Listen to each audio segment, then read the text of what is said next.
Je suis en compagnie de Julius Gray. Monsieur Gray, vous qui êtes un militant de la première heure du NPD, ce que vous entendez dans ce congrès-ci, ce que vous voyez depuis la défaite électorale, est-ce que ça vous surprend? Non, pas du tout. Je pense que c'est normal pour un parti qui a subi une défaite de regarder son programme, de se réunir et de parler de ce qui n'a pas fonctionné.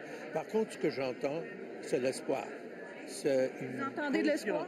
Une confiance profonde que nous avons toujours le meilleur programme. Et il y avait des gens qui ont dit que les libéraux nous avaient doublés à gauche.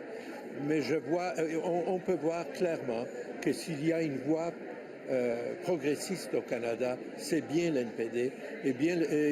On a souvent prédit la fin de l'NPD, de plusieurs élections quand ça n'a pas fonctionné en 93, etc. Mais l'NPD revient toujours parce que l'NPD représente une chose essentielle, la conscience, le progressisme, la justice sociale. Vous parlez de vous avoir fait doubler à gauche par les libéraux. Est-ce qu'il y en a beaucoup qui ont dit le NPD a vendu son âme au diable? Est-ce que vous pensez ça?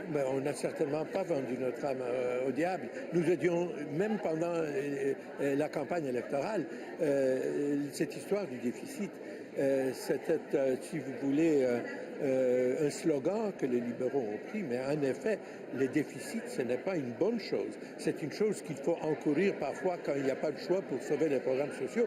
Mais je n'ai jamais compris qu'on va faire campagne en disant on va encourir un déficit pour le déficit. Donc, mais pour un parti néo-démocrate, de promouvoir l'équilibre budgétaire, ça sortait un peu des rangs, ça? Tommy Douglas a toujours maintenu l'équilibre budgétaire au Saskatchewan. La question de l'équilibre budgétaire, c'est une question économique simple.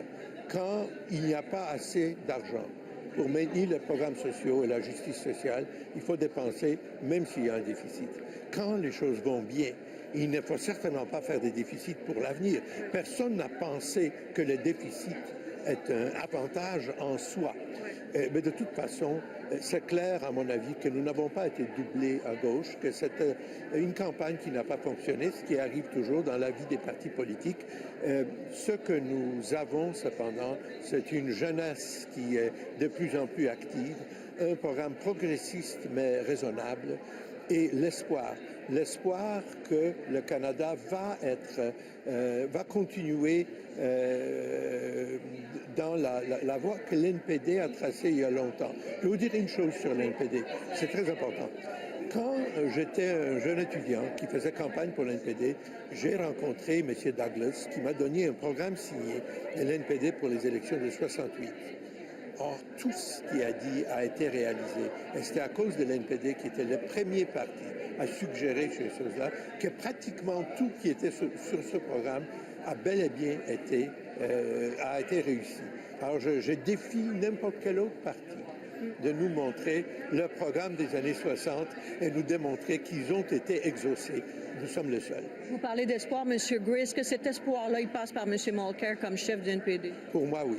Je suis toujours un grand admirateur. C'est un ami et également un homme que j'ai vu agir en politique.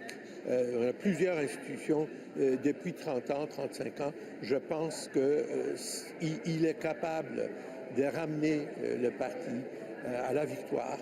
On parle à beaucoup de monde ici depuis hier. Il semble y avoir beaucoup de divisions, beaucoup d'ambiguïté sur son leadership. C'est normal, après une défaite, pour les gens de se poser des questions. Écoutez, nous sommes en famille ici. Je comprends qu'il y a des gens qui ne sont pas contents. Moi, je suis d'accord, par exemple, que le programme doit être renouvelé, mais je pense que le chef que nous avons maintenant, un parlementaire hors pair, c'est celui qui pourra nous ramener à la position gagnante en 2019. Et c'est quoi le chemin pour se rendre à cette position gagnante-là, selon vous? C'est d'être une opposition ferme, raisonnable, progressiste, de montrer où le gouvernement actuel, tout en étant sans ombre de doute meilleur que celui que nous avions avant, ne satisfait pas aux besoins de la justice sociale au Canada, défendre l'égalité. Par exemple, l'égalité économique est un sujet qui n'a pas était l'objet d'un débat qu'il mérite. Ça vient de l'œuvre de M. Piketty, mais en général, je pense que le monde réalise maintenant que l'inégalité, c'est le pire problème.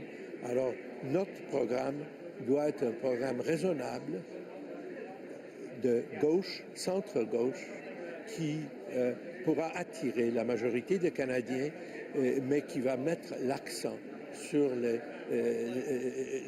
besoin urgent de réduire l'inégalité entre riches et pauvres. Merci beaucoup, M. Gray. Bon congrès.